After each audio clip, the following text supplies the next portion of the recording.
And if people were to live more in harmony with what I consider could be the new paradigm or socioeconomic paradigm, this structures will be more competitive. I don't believe in socialism, let's start that. I don't believe in populism. I come from a country that was being devastated for 9 years of populism.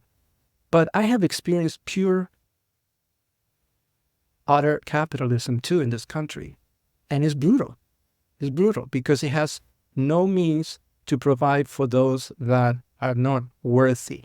Because you didn't go to Ivy League school, because you didn't have the A-class grade, because maybe you're not as smart. But they're still human beings. They're still childs and daughters of God.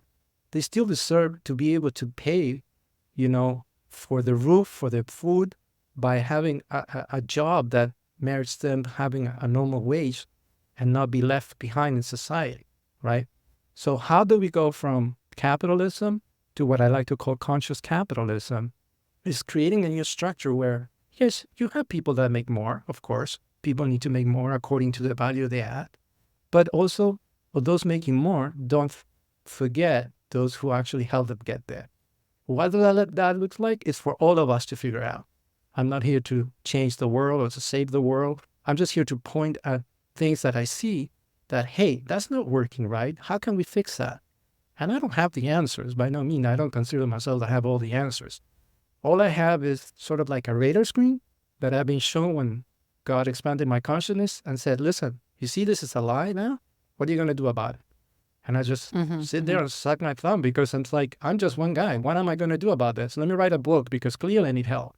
So we need a lot of conscious people to awaken to the reality that the overall economic system in the world is broken. And whatever it is, the paradigm shift that we need to embody, which I don't know what it is, we need to take care of everything that is not working right now.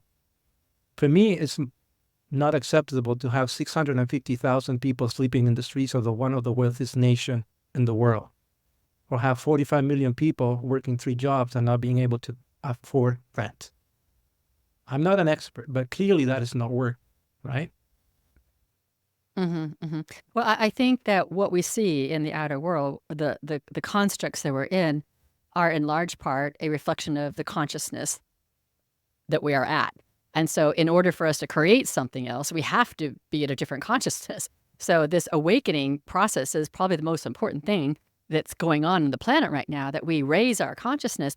And I love that you are able to say, I don't know what it's going to look like, because we don't know what it's going to look like. But I do believe that when we do raise our consciousness and there's some critical mass of people with a higher consciousness, it will either be made clear to us, or we will just start organizing ourselves differently because we're at a different consciousness and the other one just didn't fit.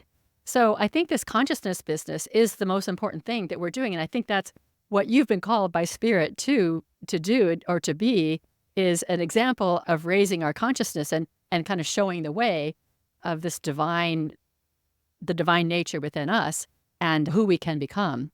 That's how I see it.